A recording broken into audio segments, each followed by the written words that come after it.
தமிழ் சினிமாவில் கடந்த 2016ஆம் ஆண்டு விஜய் நடிப்பில் அட்லி இயக்கத்தில் உருவான திரைப்படம் தெரி. இந்த திரைப்படத்தில் விஜய், சமந்தா, ஹெமி ஜாக்சன், மொட்ட ராஜேந்திரன், ராதிகா உள்ளிட்ட பல நடிகர்கள் முக்கிய கதாபாத்திரத்தில் நடித்திருந்தார்கள். மேலும் இப்படத்திற்கு ஜிவி பிரகாஷ் இசையமைத்திருந்தார். இப்படம் வெளியாகி பிளாக் பஸ்டர் ஹிட் கொடுத்தது. இந்த திரைப்படம் தற்போது ஹிந்தியில் உருவாக்கியுள்ளது. இப்படத்திற்கு பேபி ஜான் என்று பெயரிடப்பட்டுள்ளது. மேலும் அட்லியின் மனைவி பிரியா A4 ஆப்பிள் என்கின்ற தயாரிப்பு நிறுவனத்தின் மூலமாக இப்படத்தை தயாரித்திருக்கின்றார். அட்லியின் உதவி இயக்குநர்களில் ஒருவரான காலிஸ் என்பவர் இப்படி இயக்கியிருக்கின்றார். இந்த திரைப்படத்தில் விஜய் கதாபாத்திரத்தில் பிரபல பாலிவுட் நடிகரான வருண் தவான் நடித்திருக்கின்றார். மேலும் சமந்தா கதாபாத்திரத்தில் கீர்த்தி சுரேஷ், எமி ஜாக்சன் கதாபாத்திரத்தில் வாமிகா கஃபி ஆகியோரும் நடித்திருக்கிறார்கள். மேலும் இந்த திரைப்படத்திற்கு ஒளிப்பதிவாளர் கிரண் கௌஷிக் பணியாற்றியிருக்கின்றார். மேலும் தமன் இப்படத்திற்கு இசையமைத்திருக்கின்றார். பேபி ஜான் திரைப்படம் கிறிஸ்துமஸ் பண்டிகையை முன்னிட்டு இன்று ஹிந்தியில் வெளியாக இருக்கின்றது. திரைப்படத்தின் ரீமேக் என்பதால் இந்த திரைப்படத்திற்கு ஏகப்பட்ட எதிர்பார்ப்பு இருந்தது.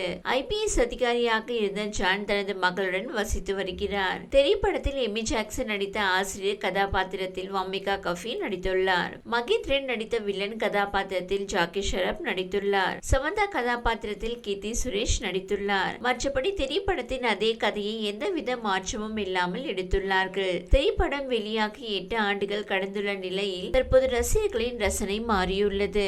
சுமாரான கதைக்களமாக இருந்தாலும் விஜய் மாதிரியான ஒரு ஸ்டார் இப்படத்தில் இருந்தது கமர்ஷியலாக இப்படத்தை வெற்றி பெற செய்தது. ஆனால் 8 ஆண்டுகள் கழித்து ரசிகர்களின் ரசனையை பற்றி எந்தவித புரிதலும் இல்லாமல் அதே கதையை கொஞ்சம் தூக்கலான ஆக்ஷன் காட்சிகளோடு எடுத்து வைத்திருக்கிறார்கள். 2 படத்திற்கும் இருக்கும் ஒரே வித்தியாசம் என்றால் ஹிந்தியில் சல்மான் கான் சிறப்பு தோற்றத்தில் நடித்துள்ளது மட்டும்தான். தமனின் பின்னணி இசை ரசிகர்களை எங்கேஜ் செய்யும் விதமாக உள்ளது. நடிப்பை பொறுத்தவரை வருண் தவான் 2 கதாபாத்திரங்களில் வித்தியாசம் காட்ட முயற்சி செய்திருக்கிறார். கீர்த்தி சுரேஷ் சமந்தா ஏற்கனவே நடித்த கதாபாத்திரத்திடம் இருந்து வித்தியாசம் காட்டியிருக்கிறார். தனது மகள் குஷியுடன் தனியாக வசித்து வரும் ஜான் பள்ளியில் மக்களை விட்டு வரும்போது டீச்சருடன் நட்பு ஏற்படுகிறது. டீச்சர் ஒரு தலையாக ஜானை ரொமான்ஸ் செய்கிறார். அப்பாவியாக எந்த ஒரு வம்பு தும்புக்கும் போகாமல் இருக்கும் ஜான் ஒரு கட்டத்தில் லுங்கியை மடித்து கட்டிக்கொண்டு எதிரிகளை பந்தாடும் காட்சியில் அவர் யார் என்கிற பிளாஷ்பேக் ஆரம்பிக்கிறது.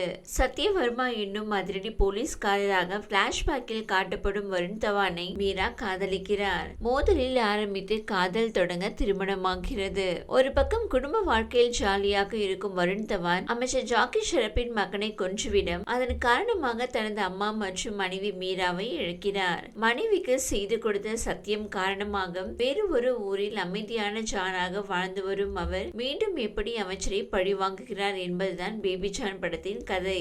ஆரம்பத்தில் இருந்து கடைசி வரை மசாலா நெடியை அதிகம் தூவி இருக்கிறார் காலிஸ். புஷ்பா 2 படத்தை பாலிவுட் ரசிகர்கள் கொண்டாடும் நிலையில் மாஸ் மசாலா படம் ஒர்க் அவுட் ஆகும் நினைத்திருப்பாரோ என்னவோ தெரியவில்லை. கீர்த்தி சுரேஷ் பாலிவுட்டில் அறிமுகமாக்கியுள்ள நிலையில் அவர் கொஞ்ச நேரம் பிளாஷ்பேக்கில் வந்தாலும் அவரது அழகான நடிப்பால் ஏகப்பட்ட ரசிகர்களை கவர்ந்து விடுகிறார். தமிழில் மகேந்திரன் அண்டர் பிளே செய்து பண்ண வில்லத்தனத்தை அவரது ஸ்டைலில் ஆக்ரோஷமாகவே செய்திருக்கிறார். வருண் தவான் 2 கெட்டப்களில் நடித்துள்ள நிலையில் பல இடங்களில் அவரால் போக்கஸ் செய்ய முடியவில்லை என்றும் விஜயின் ஸ்டார்டம் அளவுக்கு அவரது கேரக்டர் ஸ்ட்ராங்காக செய்யப்படவில்லை. பேபி ஜான் படம் இந்திய ரசிகர்களுக்கு புதுவிதமான அனுபவமாக இருக்கலாம். ஆனால் தென்னிந்திய ரசிகர்களுக்கு இப்படம் எந்தவித புது அனுபவத்தையும் வழங்காது. அதற்கு பதிலாக யூடியூபில் இருக்கும் திரைப்படத்தின் ஹிந்தி டப்பிங் கூட பார்க்கலாம் என விமர்சகர்கள் குறிப்பிட்டு வருகிறார்கள்.